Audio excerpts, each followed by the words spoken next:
Jack the Ripper remains one of the most infamous and mysterious killers in history. Active in the Whitechapel district of London in 1888, this unidentified killer brutally killed at least 5 women, all of whom were prostitutes. Each killing followed a similar pattern, with the victims' throats slit and their bodies mutilated in gruesome ways. The level of precision suggested that the killer may have had medical or anatomical knowledge, which only deepened public fear and curiosity. What made Jack the Ripper so difficult to catch was not only his cunning, but also the lack of advanced forensic technology at the time. In the late 19th century, police work relied heavily on witness accounts and physical evidence like footprints or personal belongings. There was no DNA analysis or fingerprint system. The killer struck late at night, targeting vulnerable women in dark alleys, and vanished before anyone could spot him. Adding to the confusion were the hundreds of letters sent to the police and the press, some of which were signed Jack the Ripper. Many believe that these letters were hoaxes, while others think they may have come from the real killer, who was mocking the authorities. Despite numerous suspects over the years, including doctors, barbers, and even members of the royal family, no one was ever charged. The Ripper's deep understanding of the slum's geography allowed him to move unseen through narrow passageways. Police incompetence and poor communication between different stations also helped him stay ahead. The investigation was poorly organized, evidence was mishandled, and the killer's identity was forever lost to time.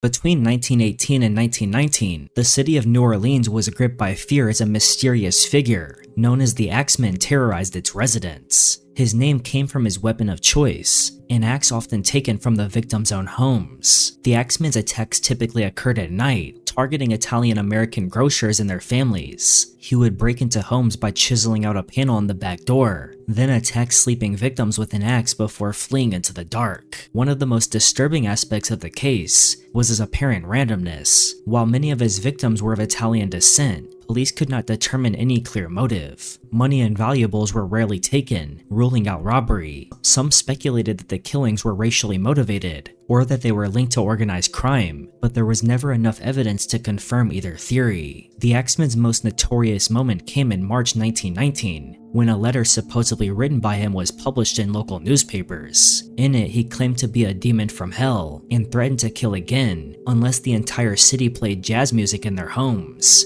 That night, New Orleans came alive with music, as every bar and household filled the air with jazz. No one was killed that evening, which added an eerie and theatrical layer to the legend. Despite several arrests and countless theories, the Axeman was never identified. The police struggled with inconsistent witness statements and a lack of reliable forensic evidence. Some victims survived the attacks, but could only describe a tall, shadowy figure dressed in black. The fear eventually subsided when the killing suddenly stopped in 1919, leaving the city in confusion.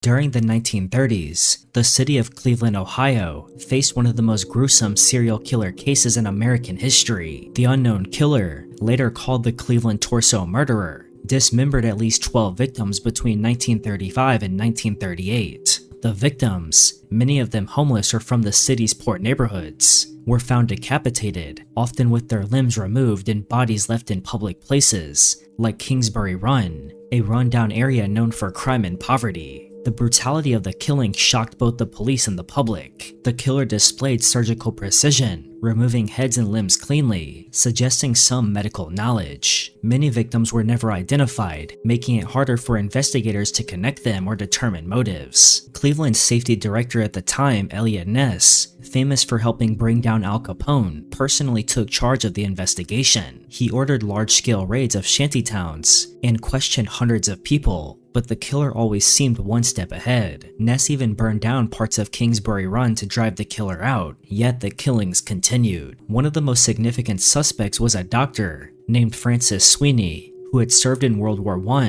and reportedly suffered from mental illness. He failed a polygraph test and was later committed to a mental hospital, but there was not enough evidence to charge him. Ness strongly believed Sweeney was the killer, but because of legal technicalities and lack of proof, the case was never closed. The Cleveland Torso Killer exploited weaknesses in the criminal justice system and the chaos of the Great Depression. Many of his victims had no family, no records, and no one to report them missing. This helped him continue his crimes without being caught. His last known victim was discovered in 1938, after which the killings mysteriously stopped.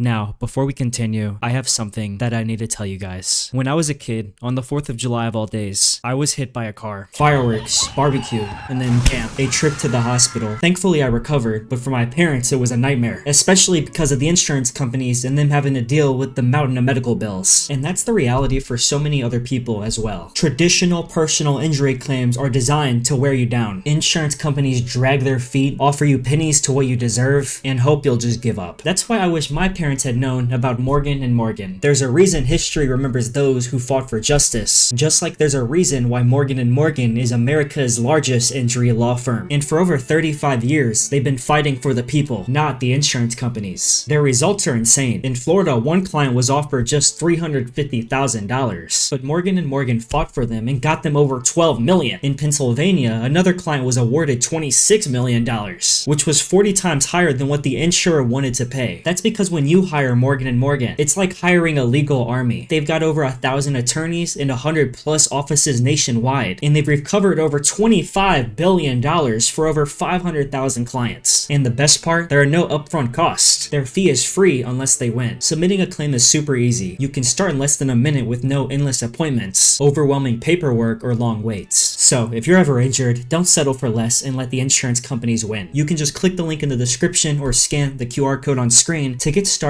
with Morgan & Morgan today.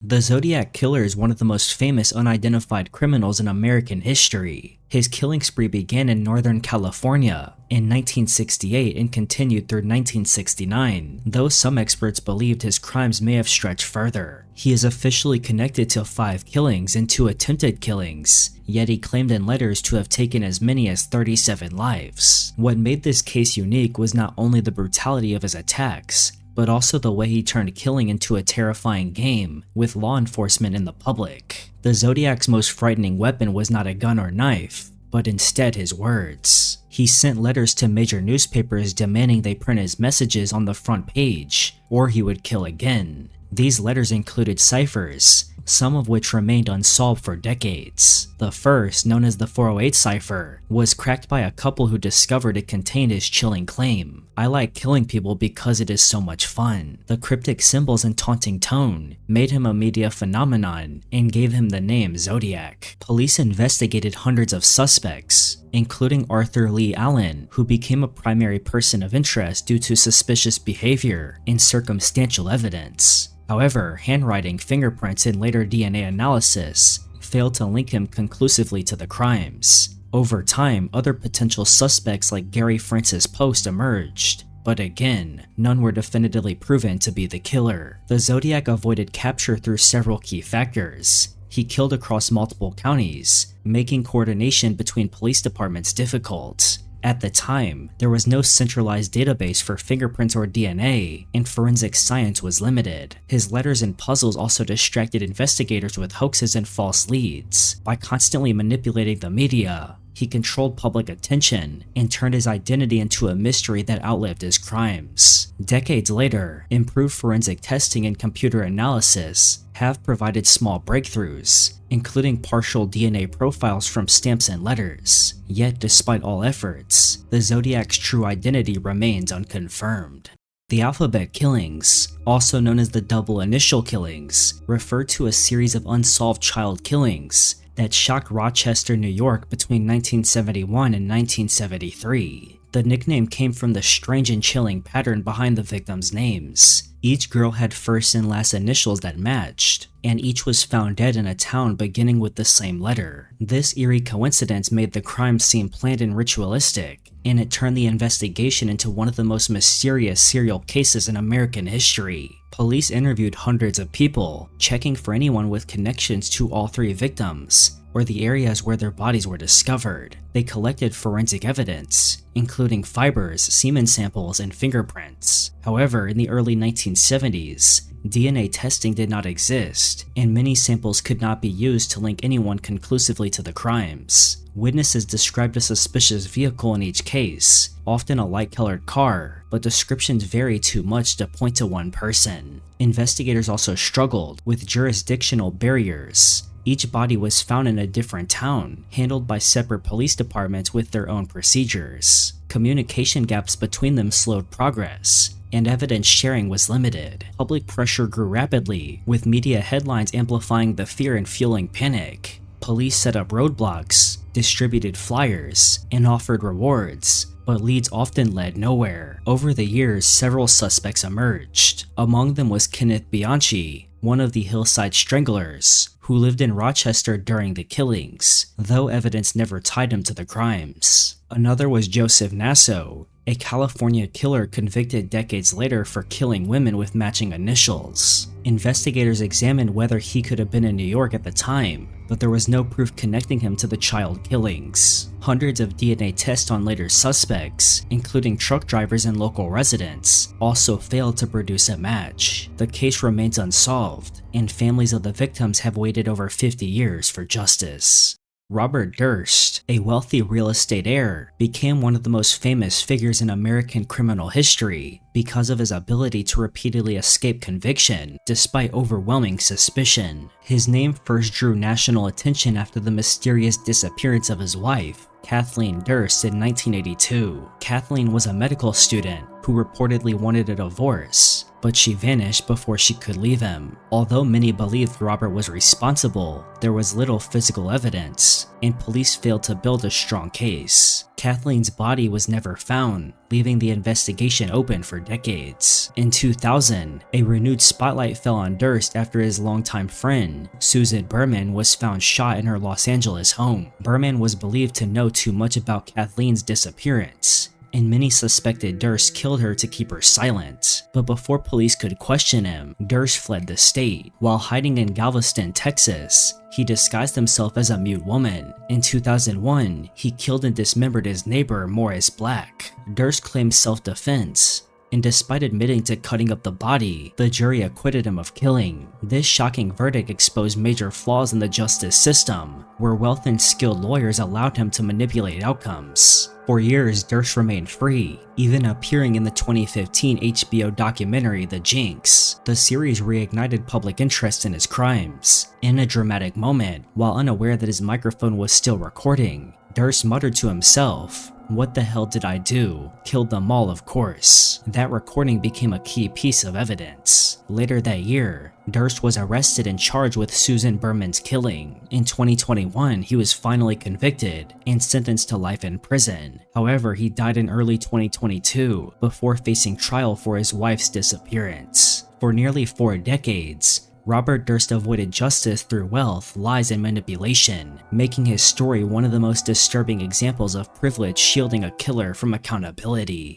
Mel Ignatow's case remains one of the most shocking failures of the American justice system. Ignatow was a seemingly ordinary man, but in 1988 he killed his ex-girlfriend Brenda Schaefer. The two had dated for several years before Brenda decided to end their relationship, describing Mel as controlling and abusive. Shortly after their breakup, Brenda disappeared. Her car was found abandoned, and despite police suspicion falling on Ignatow, there was no physical evidence linking him to her disappearance. For 2 years, investigators struggled to prove his guilt. Brenda's body could not be found, and witnesses were reluctant to come forward. Ignatow appeared confident and even took a polygraph test, which he passed. Eventually, his former girlfriend, Mary Shore, testified that she helped him plan and carry out Brenda's killing. She described how they tortured Brenda, took photographs, and buried her body behind Ignatow's former home. But the jury, skeptical of Shore's credibility and unconvinced by the lack of physical evidence, acquitted Ignatow in 1991. The shocking twist came 6 months later, when new homeowners found a hidden air vent in Ignatow's old house. Inside were undeveloped rolls of film showing him torturing Brenda, exactly as Shore had described. There was also Brenda's jewelry, confirming the horrific crime. However, because Ignatow had already been acquitted, the constitutional rule of double jeopardy protected him from being tried again for her killing. He could only be prosecuted for perjury, since he had lied under oath. He was sentenced to 8 years for that charge, but the light punishment compared to his crime outraged the public. Years later, Ignatow confessed in court to killing Brenda Schaefer, stating he felt guilt and shame. Still, he never faced a killing sentence. He died in 2008 after a fall in his home. O.J. Simpson was once celebrated as one of America's greatest football players and later as a Hollywood actor, but in June 1994, his life took a dark turn when his ex-wife, Nicole Brown Simpson, and her friend Ronald Goldman were found brutally stabbed to death outside Nicole's Los Angeles home. Almost immediately, suspicion fell on Simpson. What followed was one of the most publicized killing cases in American history. When the police tried to arrest him, Simpson fled in his white Ford Bronco, leading to a slow-speed car chase broadcast live to millions of viewers across the country. Eventually, he surrendered and was charged with 2 counts of killing. The trial that followed, which began in 1995, captivated the world. Simpson's defense team, famously called the Dream Team, consisted of some of the top lawyers in the country. Their strategy was to discredit the prosecution's evidence and focus on police misconduct. A key turning point came when Simpson tried on a pair of bloody gloves found at the crime scene. The gloves appeared too small for him, and one of his lawyers delivered the famous line, "If it doesn't fit, you must acquit." That single moment became symbolic of the defense's argument that the evidence had been tampered with. The case also took place during a time of great racial tension in Los Angeles. The defense used this to suggest that Simpson was a victim of racial bias by the police. Detective Mark Furman, one of the main investigators, was accused of racism and lying under oath, further damaging the prosecution's credibility. Prosecutors presented strong DNA evidence linking Simpson to the killings. Blood from both victims was found in his car and at his home, but despite this, the defense created enough reasonable doubt to convince the jury that the evidence might have been mishandled or planted. After nearly 9 months of trial, Simpson was found not guilty. The verdict divided the country. Many believed he was guilty, but had benefited from wealth, fame, and a brilliant legal defense. In 1997, however, a civil court found him liable for the deaths and ordered him to pay millions in damages to the victims' families. Robert Blake was once one of Hollywood's respected actors, but his name became infamous in 2001 when his wife, Bonnie Lee Bakley, was found shot dead in Blake's car outside a restaurant in Studio City, California. The case shocked the entertainment industry and the public alike. The killing occurred just moments after the couple had dinner at a local restaurant. Blake told police that he had gone back inside the restaurant to retrieve a gun he had left behind, and when he returned, Bakley had been shot. His story immediately raised suspicion, but investigators struggled to find solid evidence linking him to the crime. The prosecution's case was built largely on circumstantial evidence. They claimed Blake had planned the killing to free himself from an unhappy marriage, and that he had attempted to hire hitmen to kill Bakley. However, the supposed hitmen were unreliable witnesses, with criminal histories and inconsistent stories. The defense capitalized on this weakness, arguing that the prosecution's case was based on lies and speculation. Another major problem was the lack of physical evidence. The murder weapon could not be definitively linked to Blake, and no gunshot residue was found on his hands. The defense argued that the investigation was sloppy and filled with gaps. They also portrayed Blake as a man trapped in a toxic relationship, suggesting that someone else may have wanted Bakley dead because she had a long history of manipulating wealthy men. Blake's calm and composed courtroom behavior also helped his image before the jury. His defense team skillfully dismantled the credibility of prosecution witnesses, emphasizing that there was no clear proof that Blake had pulled the trigger. In 2005, after a long and emotional trial, the jury found Robert Blake not guilty of killing. However, like O.J. Simpson, he was later found liable in a civil suit in order to pay millions to Bakley's family.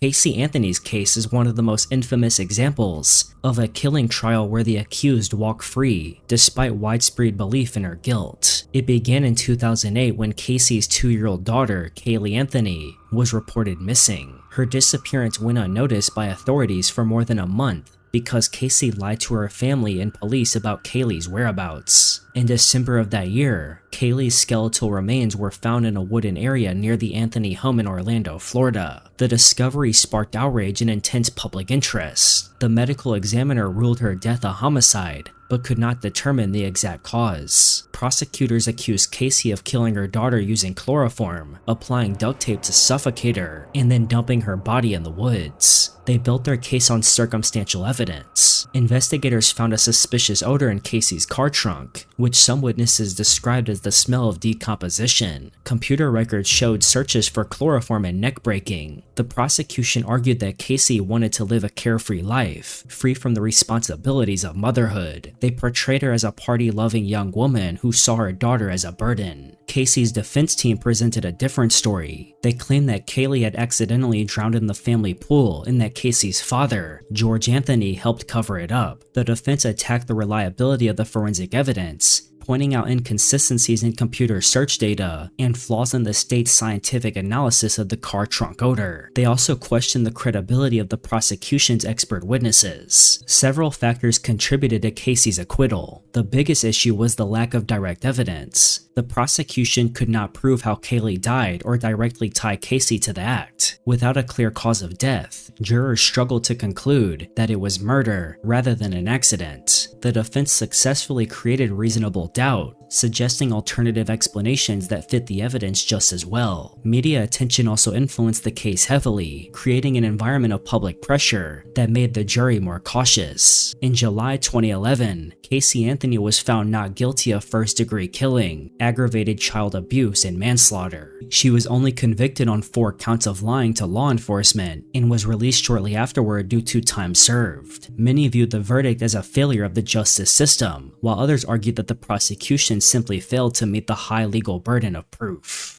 In 2009, a woman walking her dog in Albuquerque, New Mexico, discovered a human bone on a mesa near her home. Police excavation revealed the remains of 11 women and 1 unborn child buried across the desert landscape. The discovery shocked the nation and led to one of the most haunting unsolved killing cases in modern American history. The unknown killer became known as the West Mesa Bone Collector. Investigators determined that most of the victims had gone missing between 2001 and 2005. Many were Hispanic women in their 20s or 30s who were involved in sex work or struggling with addiction. Their vulnerable lifestyles and lack of strong family connections meant that some were never officially reported missing, which delayed any search efforts. When the remains were finally uncovered, most had been buried for years, leaving investigators with little forensic evidence to work with. Police faced enormous challenges from the start. Because the remains were decomposed and scattered, determining the cause of death was nearly impossible. Weathering and soil erosion had destroyed most biological matter. DNA testing identified the victims, but it could not reveal when or how they died. The site itself covered several acres, complicating the process of mapping graves and linking them to specific timeframes. Detectives suspected the killer targeted women from Albuquerque's East Central Avenue area, a place known for prostitution and drug activity. Several persons of interest were investigated, including men with violent criminal histories and connections to the victims, but none were ever charged. One strong suspect died in 2006, leaving investigators without a chance to interrogate him. Police also considered the possibility that the crimes were linked to human trafficking or organized networks, but no solid leads emerged. Because many of the victims lived on the edge of society, their disappearances did not receive urgent attention. Investigative coordination was also difficult, as multiple agencies and jurisdictions were involved. With time working against them, much of the physical evidence had deteriorated beyond use. The West Mesa case remains open, with the Albuquerque Police Department continuing to seek new information. Advances in forensic technology and public tips occasionally bring renewed hope, but so far, the identity of the bone collector has never been discovered. Israel Keyes is one of the most methodical and chilling serial killers ever studied by the FBI. Unlike many killers who acted impulsively or leave obvious patterns, Keyes planned his crimes in extraordinary detail. He was arrested in 2012 for the abduction and killing of 18-year-old Samantha Koenig in Anchorage, Alaska. What investigators learned after his arrest revealed a far wider pattern of violence stretching across the United States. Keyes kidnapped Samantha from her workplace, a small coffee stand. He kept her captive for several days before killing her and disposing of her body in a frozen lake. During that time, he used her ATM card to withdraw money and even staged a fake ransom note to mislead investigators investigators into thinking she was still alive. His calm and organized behavior confused police, who initially treated the case as a kidnapping. After his capture, Keyes confessed to multiple killings across different states. He told investigators that he would travel to distant cities, rent cars, and use cash to avoid leaving trails. Before committing a crime, he buried quote-unquote kill kits filled with weapons, zip ties, and tools in remote areas, so that nothing could be traced back to him. This level of pre-planning made it almost impossible for police to connect him to the crimes. He also chose victims at random, reducing the likelihood of a personal link that could lead to his identification. Keyes' strategy of separating his daily life from his crimes allowed him to go undetected for years. He was a respected business owner, a father, and a military veteran, which made him seem ordinary to those around him. He avoided digital traces, used multiple aliases, and limited communication with victims. Even after his arrest, investigators struggled to determine how many people he killed. The FBI estimates that he may have killed at least 11 people, though the true number could be higher. In December 2012, before he could be tried, Israel Keyes took his own life in his jail cell, cutting his wrists and strangling himself. His death ended the possibility of a complete accounting of his crimes. The FBI later released maps, writings, and recorded interviews in an attempt to identify his other victims. Israel Keyes proved how careful planning, mobility, and patience can allow even the most dangerous individuals to escape justice for years. Thank you very much for watching this video, and if you learned something, make sure to leave a like. Comment down below your thoughts on any of the cases I discussed in this video, and subscribe if you would like to see a part 2 or more videos like this one. Thank you again, and goodbye.